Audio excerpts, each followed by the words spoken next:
What's going on YouTube? This is Lewis of the Way Your Kicks channel, back again with another video for you guys. Today's Thursday, April 4th. Beautiful day here in South Florida. Hopefully wherever it is you are watching this video, it's a great day. But guys, I have a topic I want to talk to you about. It's something that I feel as though a lot of people have discussions on and no one ever really comes to a collective consensus on, yes, that's how we're going to view it from now on. But before we get into it, please smash that like button for me. And if you are new to my channel, thanks for tapping in. Make sure you hit that subscriber button, click that notification bell so you can be notified every time I drop these videos. And real quick, I want to talk to you about something here. Sneaker that is in this box.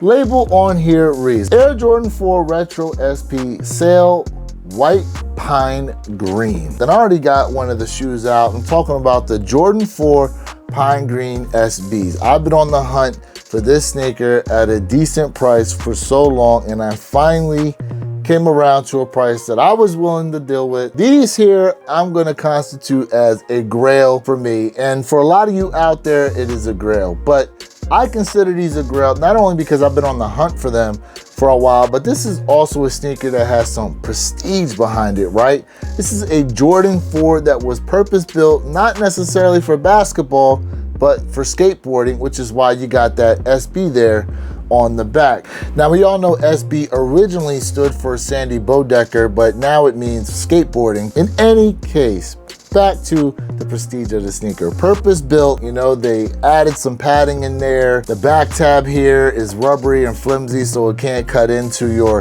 Achilles heel. Even the wings are rubbery and flimsy. You know, they're a lot different than your typical Jordan 4, where this stuff has more of a plastic feel to it and is more susceptible to actually breaking. The comfort that people talk about this sneaker has, and now they're talking about building all Jordan 4s to this specification, which unfortunately is not necessarily true, because the women's Sail metallics that drop, or white metallics rather, they were built to the old style, not this style.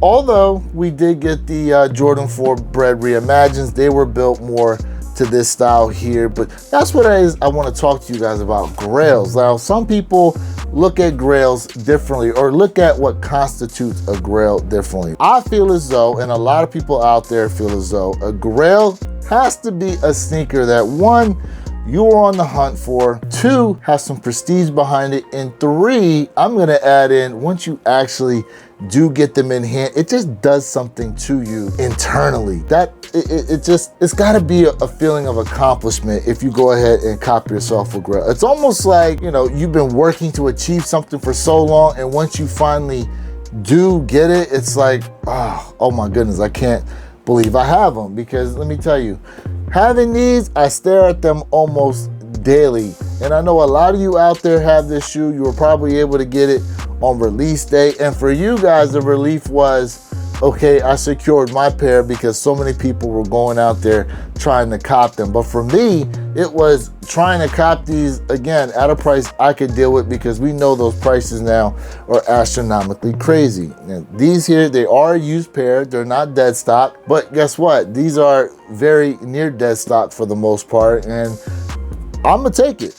I'm gonna take it, and I'm gonna be 100% happy with it. Now, some of you out there won't do that, and that's okay. Can we agree on what I'm saying a grail is?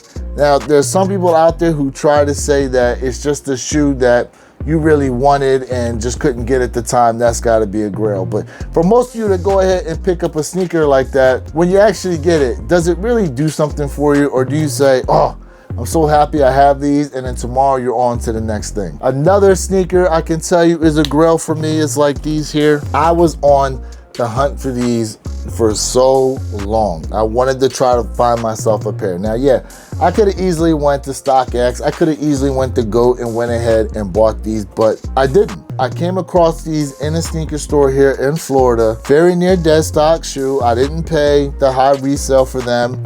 But these things, all they needed to do was be cleaned.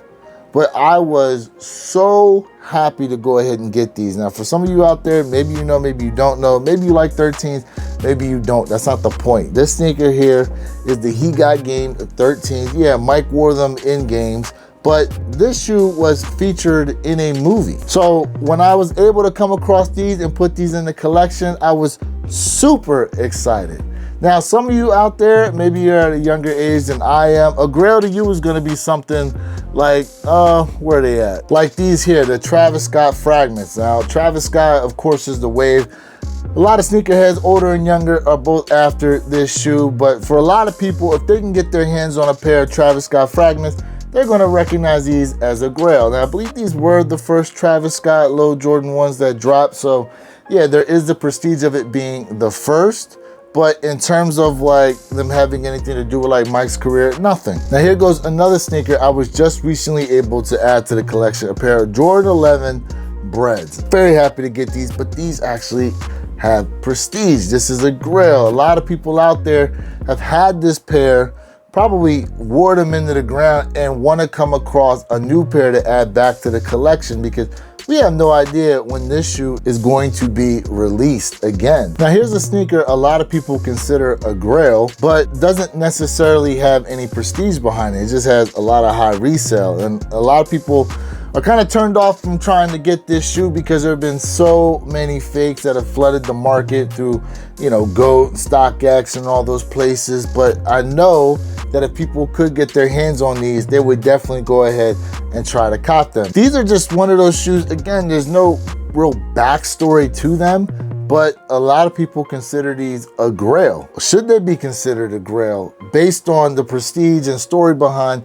some of the other sneakers that I just talked about? So here's where I start to contradict myself just a little bit, because here we have a pair of Jordan 1 University Blues. Now this shoe dropped back in 2021, and here it is 2024, so we're talking about 3 years now. Is that correct? Yeah, 3 years. And this shoe here, I consider one of my favorite Jordan 1s in the collection. Can I consider these a grail based on some of the stuff I've been saying myself? So you let me know in the comments. I mean, even when I look up the definition of a grail, it says here, any greatly desired and sought after objective, ultimate ideal or reward. So by that definition, I guess anything can be a grail, right? It's got to be something that you've been on the hunt for, you're trying to capture yourself, and once you finally get it, okay, that's a grail. Does it sound like that works correct for sneakers? I don't know. To me, it kind of feels like it lessens the prestige of what a grail is. Now, yeah, some people are going to consider certain shoes grails than others, but you can't deny the fact that what I'm talking about a grail are sneakers that obviously have recognized history and prestige. Regardless if you like a silhouette or not, that shoe does have a backstory to it. It does have some history to it. So whether they like it or not, can understand from that aspect why it would be seen as a grail. But let me know down in the comment section below what you all think about what it is I've been talking about. In any case, this is Louis' Other Way It Kicks channel, reminding you to be true, stay in the moment, and don't forget, every day's a great day to wear your kicks.